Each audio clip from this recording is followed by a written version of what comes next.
souls. And it shows again that they will pay because when they go, there's no everlasting light, they're gone. If they stay on this planet, they will not have everlasting light, they will die. So it is their problem now trying to get off of this planet as we ascend, while we as souls were trying to get into the heavens of consciousness, because now the things that our parents and dumb children and stuff used to laugh about and say we were dumb about will become a reality. That is the ecstasy and bliss that we're shooting for. That is the hell and covering that they're trying to avoid. And therein lies the problem. Therein lies the big clash. Okay. Now you I mean, you had me and you had discussed earlier about the control that the reptilians have currently over planet Earth, and someone made a comment in the chat room that not all reptilians are evil. But then the question I have to ask is that, you know, any time that you have a being or a race of beings that choose to enslave another species or another race of beings, I just can't see them as something positive or something good for my life. So well, I wanted to talk. Go ahead. If you remember, or if you're knowledgeable of whichever way it goes, amongst some of the Dogon people, and one of the Tuaregs and Siluks, and so they spoke of Damballa, the good serpent.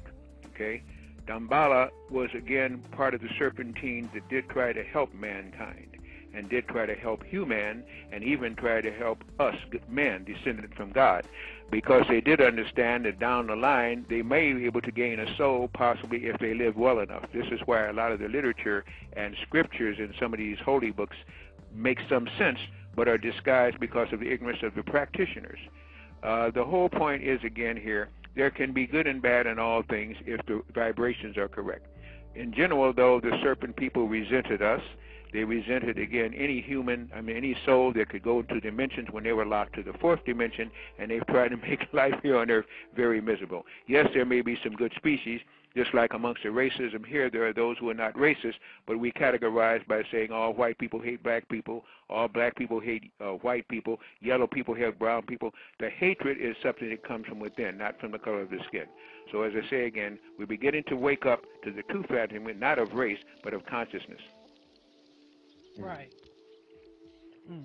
Is it true in saying, because from my investigation, I noticed that it seemed like the body itself was, some type of invention from the same individuals that seeded the Egyptian empires, the empires of Ma'at or matter. Is it safe to say that the body itself seems to be a composition of animal-like life forms, but the spirit itself is, as I say, it's solo, it's from somewhere else? Yes. It's inside of an animal body? Okay. Some of that your voice kind of got a hollow. Probably my phone is tapped or whatever. I don't know. But overall, I think I got your statement that you led then to a question. Our bodies are hybrided. And if you just look at your bodies, you can see there are scales on one side, the smooth palms on another, the feet on both the soles and so on, and palms and a hammer.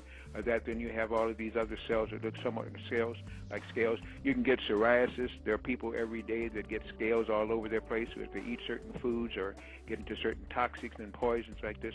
These bodies are animal hybrid bodies. They were made by the Dracons.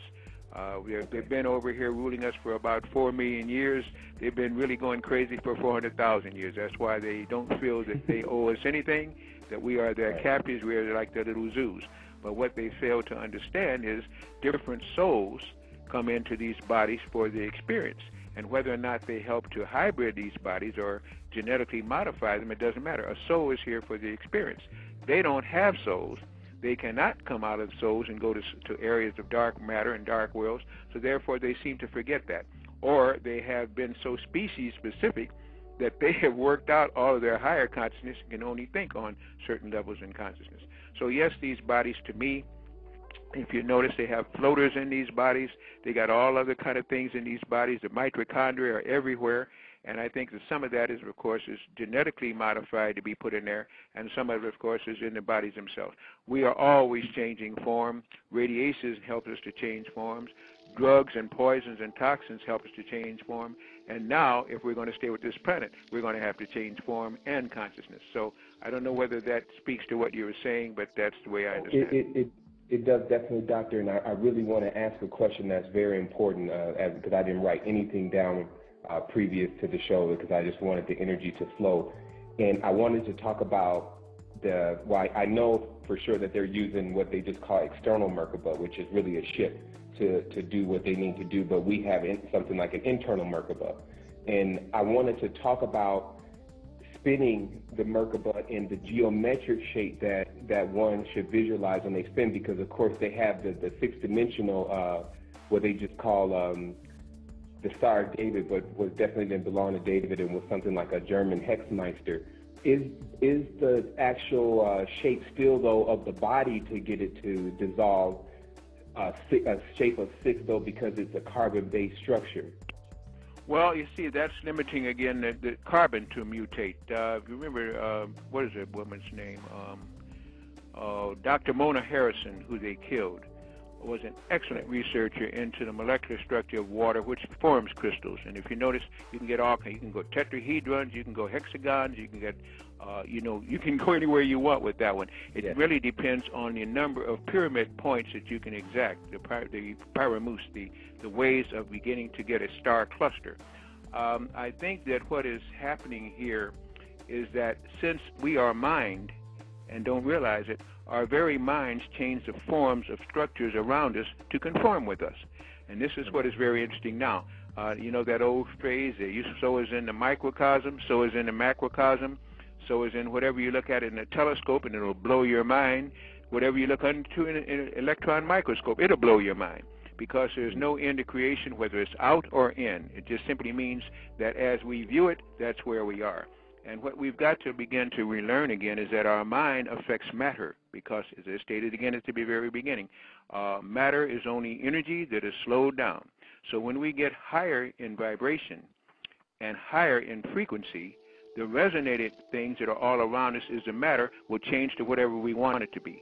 So it's only temporary forms while we're physical. It can be permanent forms in the idea that it can be brought back to pure mind. That being the case, any hedron can be utilized by the soul to make it whatever he or she wants, depending on the rate of consciousness, the density versus the energy, and the way that we can vibrate with our own minds. We can do anything we want to do, but we can't do it when we're thinking on the third dimension and on a third-dimensional planet. Therefore, the planet is changing. Therefore, we are changing, and pretty soon we'll be able to do anything we want to do. Okay, I gotta. We're at the top of the. We're at the 7:30 mark.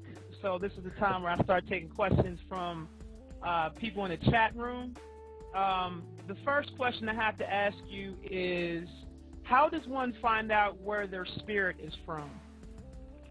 Well, spirit is to, how can I put this?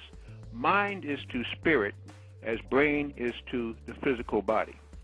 The spirit is a form of consciousness that is now going to use mind as its brain. People will say, have you lost your mind? No. But why do we say, have you lost your mind? How can you lose what you can't hold? Which lets you know we understand that matter and form are simply rates of vibration. So people say, are you a lunatic? Well, that's the name of the moon, Luna, when it was first driven into place here. But we were affected by it. But remember that, so now we even use these phrases. These phrases only show what we used to know versus now what is taught. We've flunked. This planet has been controlled so much so that we've gone backwards in time. We've gone backwards. Instead of progressing, we've gone backwards because we took so many low-vibrating souls here, as I say, the laggards that came here, the giants that came here, everything here was to work souls into oblivion rather than let souls begin to transform a planet. So overview from that one, and I think your original statement there was that if we can understand a little bit about who we are, then we can understand a little bit about why we are, then we'll understand where we are. Where we are has got to change because we've got to wake up to who we are and why we are. That's the third matter that we have got to deal. We now have got to come into consciousness. That's what people are doing. They are now vibrating. They want to know more. They know something is not right. All the movies that are look at the movies that are coming out here now. I mean, yeah, it's getting a little ridiculous right now with the movies. But it's not. It's getting a little ridiculous. It's not. It's not. It seems ridiculous. There's underlying. Let's just take a few. Avatar will start, I think, soon, next week or so. Avatar Yes. shows the ability of the soul to adapt to any form of matter on any planet.